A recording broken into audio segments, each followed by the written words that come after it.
Hello students, most welcome to our YouTube channel. So today we are having a very important and interesting topic for the discussion is most scoring chapters of a chemistry for NEET 2020, right? बहुत ही interesting video होने वाला है student. सो अगर आपने हमारे YouTube channel को subscribe नहीं किया है सो स्टार्ट करने से पहले go for the subscription and bell icon को प्रेस करना बिल्कुल मत भूलना ताकि आगे ऐसी ही इंपॉर्टेंट एंड इंटरेस्टिंग वीडियो आपको मिल सके. फाइन. सो डिस्कशन क्या है student? Most scoring chapters of chemistry, right? Chemistry के सारे चैप्टर्स है, उसमें से कौन कौन से चैप्टर है जिनको आपको ज़्यादा इंपॉर्टेंस देनी है, उसके अकॉर्डिंगली यहाँ पे मैंने कुछ क्लासिफिकेशन किया है जो आपके लिए बहुत ज़्यादा इंपॉर्टेंट होने वाला है. Okay, so let's start. So standard wise weightage first क्या है स्टूडेंट? पूरे केमिस्ट्री को मतलब 11th एंड 12th स्टैंडर्ड के केमिस्ट्री को स्टैंडर्ड वाइज क्लासिफिकेशन मार्किंग की वेटेज नीट कितना कितना प्रोवाइड करता है उसके अकॉर्डिंगली यहाँ पे आप अपनी स्क्रीन पे देख सकते हो that class 11 contain a 46 marks marking weightage for the NEET examination, right? As well as class 12 occupied a 54% of a whole chemistry syllabus weightage according to NEET. Okay student. So अब इसके बाद हम बात करेंगे कि केमिस्ट्री का weightage तो पता चल गया कि स्टैंडर्ड वाइज कितना है, बट अब पूरा केमिस्ट्री ऐसे ही पढ़ना तो पॉसिबल है नहीं. सो हमने क्या किया है दैट उसको कुछ क्लासिफिकेशन किया है जिसमें से फर्स्ट होगा physical chemistry, then inorganic chemistry and third phase is organic chemistry. Students, NEET के क्वेश्चन पेपर में भी आप इसी तरीके से क्लासिफाई किया हुआ पेपर पाएंगे जिसमें से फर्स्ट होगा physical, then inorganic and then chemistry. Okay, so इसके अकॉर्डिंगली कैसे कैसे प्रिपरेशन करनी है, कौन से चैप्टर्स को ज़्यादा इंपॉर्टेंस देना है, किस तरीके से कौन से टॉपिक्स को ज़्यादा इंपॉर्टेंस देना है, उसके बारे में भी आज हम डिस्कशन करेंगे. Okay, so the question will arise is how to achieve a targeted marks in a chemistry, right? Obviously हम नीट के प्रिपरेशन कर रहे हैं, so we are all are the biology students. So physics में हमें बहुत ज़्यादा प्रॉब्लम्स होती है एज वेल एज केमिस्ट्री में भी होती है, बट ये दोनों ही ऐसे सब्जेक्ट है स्टूडेंट्स जो मेरिट में बहुत ही ज़्यादा डिफरेंट लाने में हमें हेल्प कर सकते हैं, है कि नहीं? सो टारगेटेड मार्क्स केमिस्ट्री में कैसे लाए वो समझना बहुत ज़्यादा ज़रूरी है, right? So you can see on your screen is first क्या है that something is focusing, right? So ये क्या इंडिकेट करता है? It indicates you that be specific what you are going to study, right? क्या पढ़ रहे हो, क्या सीख रहे हो, उसके बारे में स्पेसिफिक होना बहुत ज़्यादा ज़रूरी है. क्यों? बिकॉज हमारा सिलेबस जो है स्टूडेंट वो बहुत ज़्यादा ह्यूज है, बहुत ही वास्ट है. सो उसके अकॉर्डिंगली ड्यूरिंग टाइम में हमें प्रिपरेशन करना, वो भी अच्छे खासे मार्क्स के लिए, वो बहुत ज़्यादा ज़रूरी है, राइट? तो सेकेंड चीज़ आएगी वो है टाइमिंग, राइट?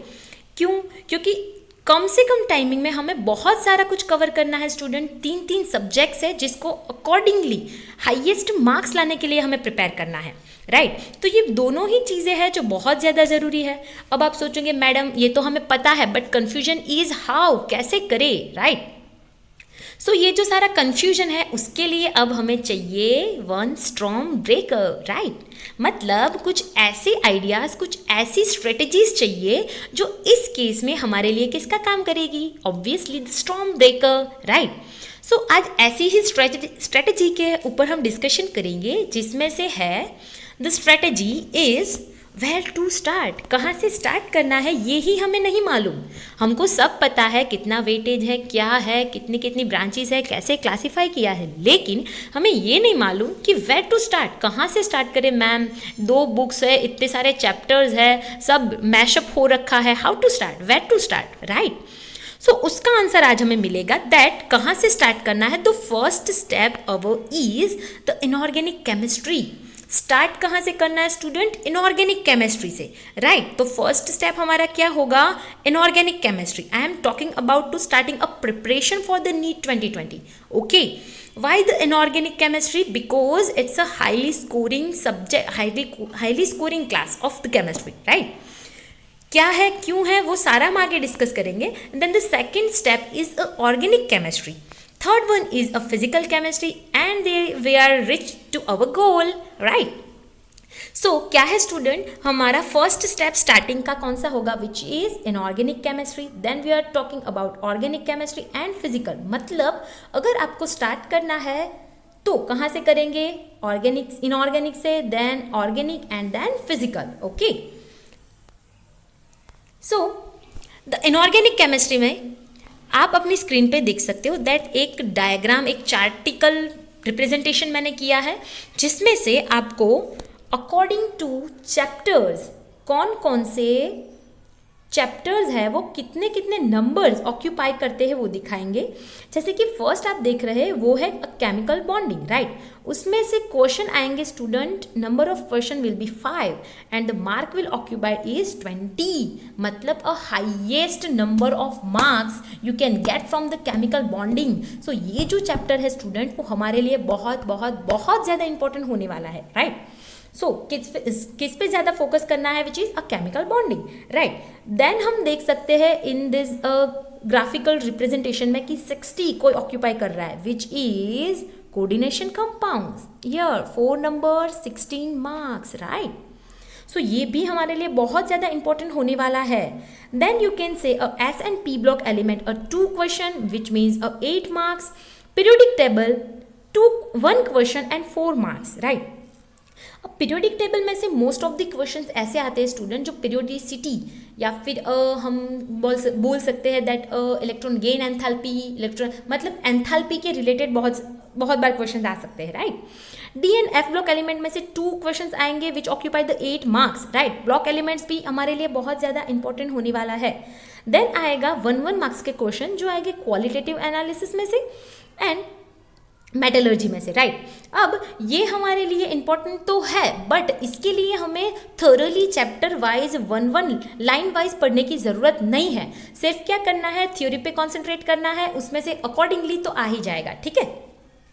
चलो अब बात करते हैं कि इसमें मैम आपने बोल तो दिया कि इनऑर्गेनिक में ऐसे ऐसे वेटेज है, बट कैसे करेंगे, प्रिपरेशन कैसे करेंगे, है कि नहीं.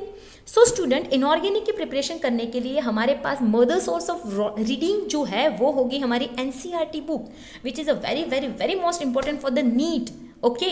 सो इनऑर्गेनिक की प्रिपरेशन करने के लिए स्टूडेंट क्या करना है, दैट हमें सबसे पहले तो एनसीईआरटी ही पढ़नी है. देन क्या करना है कि हमें प्रीवियस ईयर के क्वेश्चन पेपर सॉल्व करना है एंड प्रैक्टिस करनी है. अब आप बोलोगे मैम इतनी सारी केमिकल रिएक्शंस आती है, उसी में हम तो फंस जाते हैं, राइट. बट केमिकल रिएक्शन जो है स्टूडेंट्स वो मोस्टली तो लॉजिकल होगी ही. अगर कोई लॉजिकल नहीं है तो उसको विजुलाइज करके, लर्न करके, बार बार रिवाइज करके याद तो रखना ही पड़ेगा, राइट. सो इनऑर्गेनिक केमिस्ट्री सबसे पहले तो इम्पॉर्टेंट क्यों है, क्योंकि एक तो ये हाई स्कोरिंग है. स्कोरिंग कैसा होगा स्टूडेंट, एकदम हाई होगा. देन इसको सॉल्व करना बहुत ही कम टाइम लेगा, क्योंकि ऑर्गेनिक और फिजिकल दोनों में आपको सॉल्विंग के लिए टाइम ज़्यादा देना पड़ेगा, बट वो जो टाइम है वो आप यहाँ पे इनऑर्गेनिक में कवर कर सकते हो, है कि नहीं. क्योंकि अगर पढ़ा हुआ है तो इसमें सॉल्विंग के लिए बहुत कम टाइम होगा. तो 2 इंपॉर्टेंट चीज़ है कि ये लेस टाइम कंज्यूमिंग है एंड हाई स्कोरिंग है, राइट. तो इनऑर्गेनिक को हम क्या करेंगे, सबसे पहले कवर करेंगे. ओके देन देखते हैं आगे क्या है. सो अब टाइम आएगा ऑर्गेनिक केमिस्ट्री का, राइट. तो आप अपनी स्क्रीन पे एक और डायग्राम देख सकते हो, रिप्रेजेंटेशन किया हुआ है, दैट उसमें भी इंपॉर्टेंट चैप्टर जो है उसमें हम बात करें तो क्या होगा, सबसे पहले कार्बोनिल कंपाउंड्स मतलब एल्डिहाइड और कीटोन की बात करेंगे, राइट.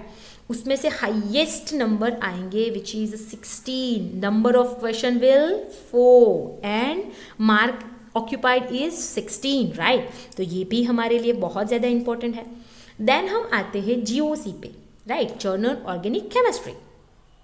उसमें से आएंगे number of question is 3 and marks will be 2, right.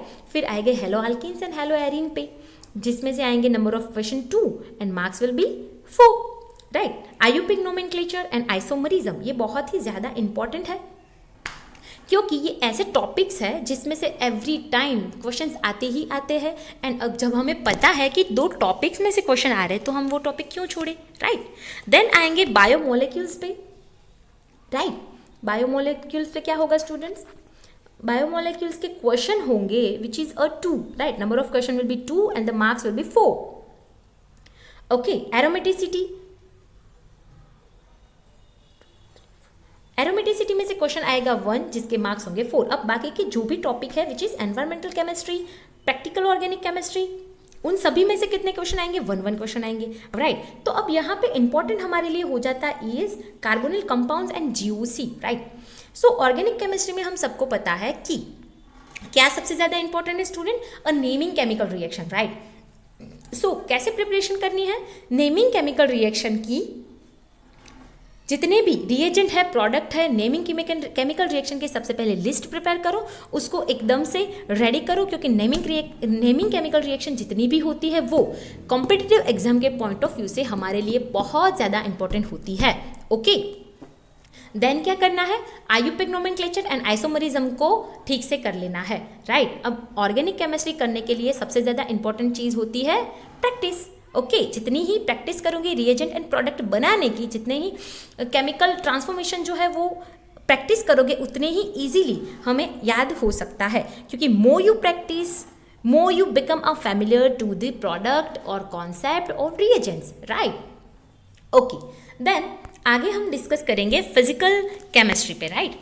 So हम सबको फिजिकल केमिस्ट्री से एक अननेसेसरी सा फियर होता है, राइट. क्यों? क्योंकि ये न्यूमेरिकल्स आते हैं इसके अंदर, राइट. सो फिजिकल केमिस्ट्री को इसीलिए प्रिपरेशन के टाइमिंग में सबसे लास्ट में रखो, राइट. सबसे पहले इनऑर्गेनिक को कंप्लीट करो, देन ऑर्गेनिक एंड देन हम आते हैं फिजिकल पे. अब इसको फेस तो करना ही होगा स्टूडेंट, है कि नहीं. सो फियर को दूर करने का एक ही तरीका है, देन टू डू. जिसका भी फियर है उसको क्या करो? फेस करो, डू करो. कोई भी चीज़ का अगर फियर है तो वो चीज़ करने से उसका डर क्या होगा? दूर हो जाएगा, राइट. सो इसमें बहुत ही ज़्यादा मार्क्स कंज्यूमिंग जो भी चैप्टर है वो होगा हमारा केमिकल इक्विलिब्रियम, राइट, जिसमें नंबर ऑफ क्वेश्चंस आएंगे 3 and marks will be 12. Okay, देन हम बात करेंगे किसकी? उसके बाद आता है थर्मोडायनेमिक, राइट. सो थर्मोडायनेमिक में student we can see a marks, number of question will be 2. Number of question कितने रहेंगे? 2. एंड उसके जो मार्क्स होंगे वो कितने होंगे? 4, राइट. थर्मोडायनेमिक मार्क्स कितने होंगे स्टूडेंट? 4, राइट. सो अब क्वेश्चन यहाँ पे ये अराइज होता है कि इतना बड़ा चैप्टर है मैम और उसमें से 2 क्वेश्चन आएंगे तो क्या करें? सो करना तो पड़ेगा, बट डू बाय एनसीईआरटी के वे टू वे पे जाओ, राइट, हो जाएगा. देन आएगा केमिकल काइनेटिक्स, वो भी हमारे लिए बहुत ज़्यादा इंपॉर्टेंट है. उसमें से कितने नंबर के क्वेश्चन आएंगे स्टूडेंट? 2 क्वेश्चन आएंगे, तो उसका मार्किंग कितना होगा? 4 का, राइट. सो ये केमिकल काइनेटिक ज़्यादा इंपॉर्टेंट हो जाता है हमारे लिए, क्योंकि उसमें से फिक्स्ड है कि या तो रेट ऑफ रिएक्शन या तो ऑर्डर ऑफ रिएक्शन, दोनों के ऊपर से ही क्वेश्चन आएंगे. फाइन. सो चैप्टर भी छोटा सा है और इंटरेस्टिंग भी है, सो हमारे लिए ये इजी रहेगा, राइट. देन आएगा न्यूक्लियर एंड एटॉमिक केमिस्ट्री.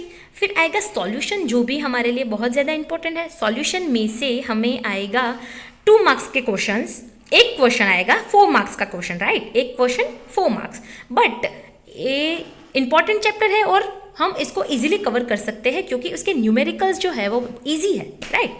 सो इसकी प्रैक्टिस करके हम कर सकते हैं. देन आएगा सॉलिड स्टेट, जिसमें से भी एक क्वेश्चन आएगा और मार्किंग होगी 4.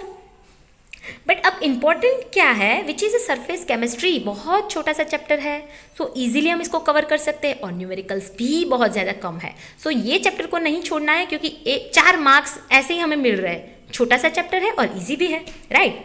उसके बाद हम बात करें तो आएगा स्टूडेंट्स मोल कॉन्सेप्ट, राइट. सो मोल कॉन्सेप्ट मतलब एक हो गया हमारा टॉपिक, और जिसके ऊपर से डाइल्यूशन एंड लिमिटिंग रिएजेंट के ऊपर पक्का क्वेश्चन आते ही आते हैं, तो इसको भी हम स्किप नहीं करेंगे, राइट.